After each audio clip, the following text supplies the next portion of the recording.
दोस्तों अक्सर लोग ये सोचते हैं कि तलाक हो जाने के बाद में सब कुछ खत्म हो जाता है, ना कोई रिश्ता ना कोई जिम्मेदारी दोस्तों। लेकिन ये सच है कि जो तलाक डिक्री होती है, डाइवोर्स डिक्री होती है, सिर्फ आज़ादी नहीं देता है दोस्तों, बल्कि एक ये वादा भी होता है कि आप कोर्ट के आदेशों का पालन करेंगे। और कई बार लोग क्या करते हैं, गुस्से या फिर लापरवाही की वजह से इन आदेशों की अनदेखी करते हैं दोस्तों। लेकिन एक चीज आपको याद रखना होगा कि जो कोर्ट का आदेश है वो कोई विकल्प नहीं है दोस्तों, बल्कि एक कानूनी जिम्मेदारी। और पिछले कुछ सालों से क्या है दोस्तों, जो कोर्ट है उन्होंने ये साफ कर दिया है कि तलाक के बाद अगर आप अदालत के आदेश को नहीं मानते हैं तो ये बिल्कुल भी मंजूर नहीं किया जाएगा दोस्तों। और डाइवोर्स डिग्री जो कोर्ट द्वारा दिया जाता है दोस्तों, ये एक अंतिम फैसला होता है जो दोनों ही पक्षों की बातें सुनने के बाद जारी किया जाता है दोस्तों। बता कि होता क्या है, कई वीडियो में मैंने रिपीट किया इस चीज को कि सालों साल मुकदमा खींच रहा है, 1 साल 2 साल 5 साल 10 साल, ये टाइम बहुत होता है। ऐसे में आप हाईकोर्ट जा सकते हैं, रिट पिटीशन लगा सकते हैं और अपने मुकदमे को जल्द से जल्द खत्म करा सकते हैं दोस्तों। अभी हम लोग फिलहाल वीडियो की तरफ बढ़ते हैं और इसमें आमतौर पर क्या शामिल होता है दोस्तों, जो कानूनी जिम्मेदारी कोर्ट द्वारा बांधी जाती है।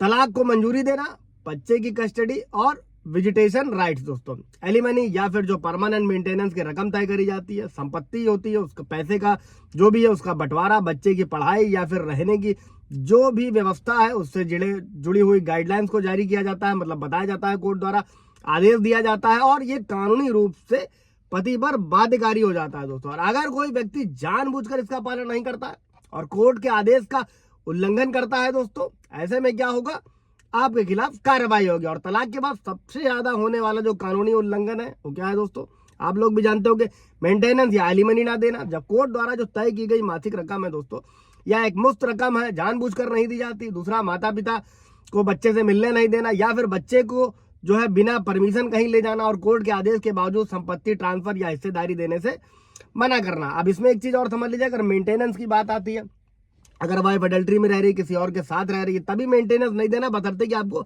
एविडेंसेस के साथ जाना और कोर्ट में प्रूफ करना है। पर सुप्रीम कोर्ट का भी जजमेंट है, सिर्फ अडल्ट्री का आरोप लगाने से काम नहीं बनने वाला है, आपको प्रूफ करना होगा और वो भी निरंतर और परमानेंट होना चाहिए। फिलहाल वो एक अलग मुद्दा है, उससे रिलेटेड कोई सवाल जवाब होगा तो कमेंट में पूछेगा। अभी बढ़ते हैं वीडियो की तरफ। अब चौथा क्या है दोस्तों, कोर्ट ने संपर्क या परेशान करने से मना किया है, मान लीजिए वाइफ को फिर भी ऐसा करना। पांचवा क्या है, कोर्ट में दर्ज किए गए अगर कोई जो लिखित समझौता है उसका पालन न करना। अगर कोई व्यक्ति कोर्ट के तलाक से जो जुड़े आदेश होते हैं उनका पालन नहीं करता है दोस्तों, तो उसके खिलाफ सिविल और क्रिमिनल दोनों ही तरीके की जो कार्रवाई वो हो सकती है। आसान भाषा में भी समझ लेते हैं दोस्तों, कंटेम्प्ट ऑफ कोर्ट आप लोगों ने भी सुना होगा, कोर्ट की अवमानना। ये एक्ट है 1971 के तहत दोस्तों, अगर कोई व्यक्ति जानबूझकर कोर्ट के आदेश को नहीं मानता है तो इसे सिविल कंटेम्प्ट कहा जाता है। इसमें 6 महीने तक की जेल हो सकती है, 2000 रुपए का जुर्माना या फिर दोनों। और अगर बार बार ऐसा किया जाता है, कोर्ट की अवमानना करी जा रही है, तो इसे क्रिमिनल कंटेम्प्ट भी माना जा सकता है दोस्तों, जिसकी सजा और भी सख्त होगी।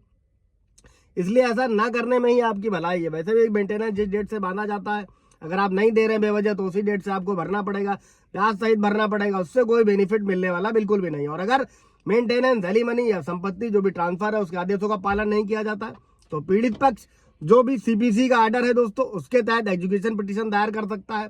इसमें कोर्ट कई सारे कदम उठा सकता है, जैसे आदेश न मानने वाले की सैलरी या संपत्ति जब्त करी जा सकती है, चल संपत्ति, घर है, गाड़ी है, सीज करा जा सकता है। पालन न करने पर व्यक्ति को सिविल जेल भेजा जा सकता है। और मेंटेनेंस की वसूली के लिए बेनेसेस 144 का सेक्शन 3 में व्यवस्था है।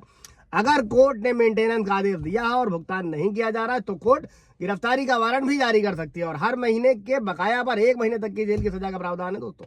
और फैमिली कोर्ट को यह अधिकार है कि अगर उसके आदेशों का पालन नहीं हो रहा है तो वो खुद कंटेम्प्ट की कार्रवाई शुरू कर सकता है। इसमें कस्टडी, मेंटेनेंस, विजिटेशन जैसे मामलों में तेजी से न्याय मिल सकता है। और उसी में ये नोट रखिएगा, अगर आपके खिलाफ हो रहा है, झूठे मुकदमे हो रहे हैं, तो आप हाई कोर्ट आ सकते हैं दोस्तों, रेट पिटीशन लगा सकते हैं। अगर 498 की झूठी एफआईआर तो एफआईआर क्वेश्चन में आ सकते हैं।